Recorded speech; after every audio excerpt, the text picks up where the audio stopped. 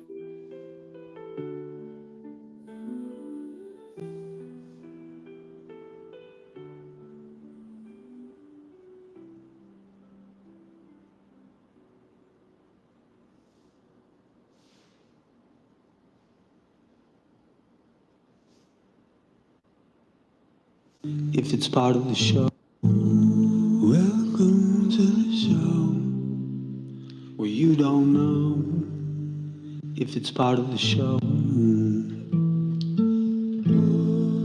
Welcome to the show. The sacred spaces. You don't know. It's part of the show. Courtesy of the level heads.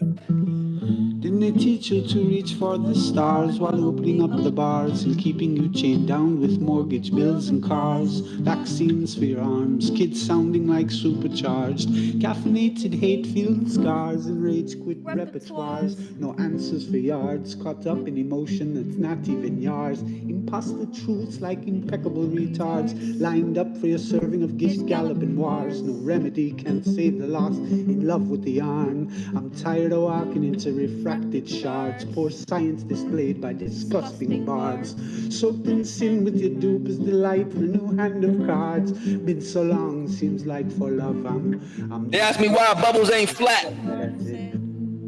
Welcome to the show where you don't know. With your dupe is delight and a new hand of cards. Been so long, seems like for love I'm They ask me why bubbles ain't flat. Welcome to the show where you don't know if it's part of the show. Welcome. Go outside today. If you don't know. Let me know if you feel any motion. Stationary Saturdays, what up? Intoxicated ache makes you believe you're spinning in space while you have no shame or grace. It's a disdainful state I used to contemplate how to save myself from my own self-hate. Wonder why I was even made with a dreadful fate, forced to try and wake with a full plate. No one to help me stay awake or educate. I've had to liberate and fight through hidden gates, but my brother, heaven could never be late, and rockets don't work in space. It's all fake. The show is on Mars. It's a joke, but you're too far gone. It won't be long. Fepe's beak is strong. We have our song and we march along like streams of knowledge leading to God's holy pond, and lives of truth that hits the bong and sings the song. Why too strong? We come in peace with a holy gown, and all of us wearing our holy crowns. So the earth is flat, and we probably just. Y'all know we run Flat Earth Twitter. Just to go along, I said. Welcome to the show. You don't know. Right, Rachel? If it's part of the show. Yeah. What up, Banksy? If you don't know. Ken, thanks for helping out. PM the OG. Ride 79, Chris. Non-Rev, Alan, I see you. What up? Shout out to the live. Nicholas Cage, Dave saying Fink. Flat Lad. Yours gonna be Space Ghost coast to coast to me. What up, Rusty? Freezer Tedic. Felix, I see you. Gig, hey y'all. Ralph and the listener. Flurf Herder and the listeners. Shout out to Erica. I see you, Stan. Sweet inversion. The truth. Flurf coin to the moon. What up, Keith? Symmetrical Antonio Matt. What up? Barbara Dan, I appreciate you. Zach, thanks. I see you, Marcius. I see you, Matt. Appreciate you, Levy. 1312. What up? Luke, big support. Jedi, I see you. What up, Pat?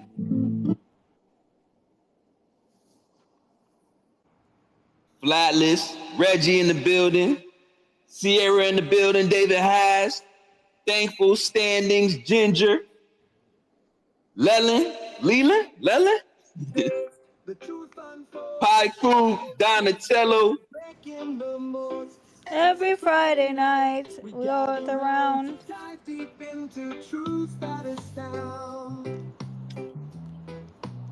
Y'all don't understand how this flower needs to be stuck in my head.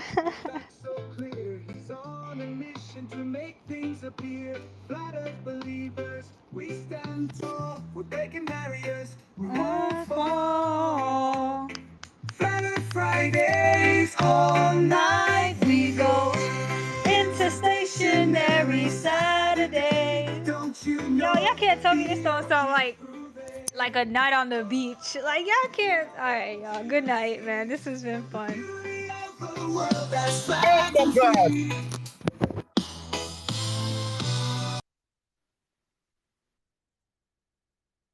Bumblecard.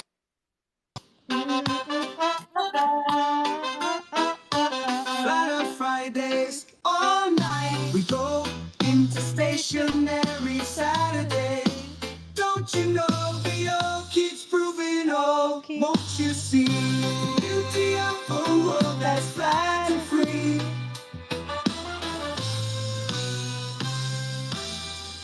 The beauty of a world that's flat and free.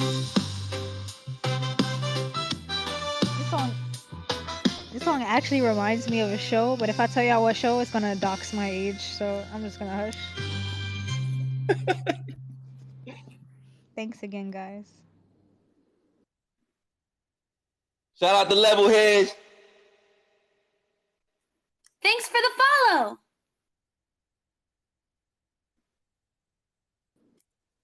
I am back.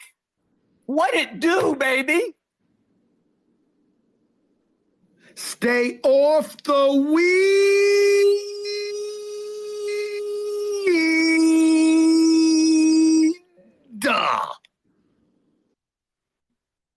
Unless you need to be high enough to see the curve. Levelheads, we out. Gang.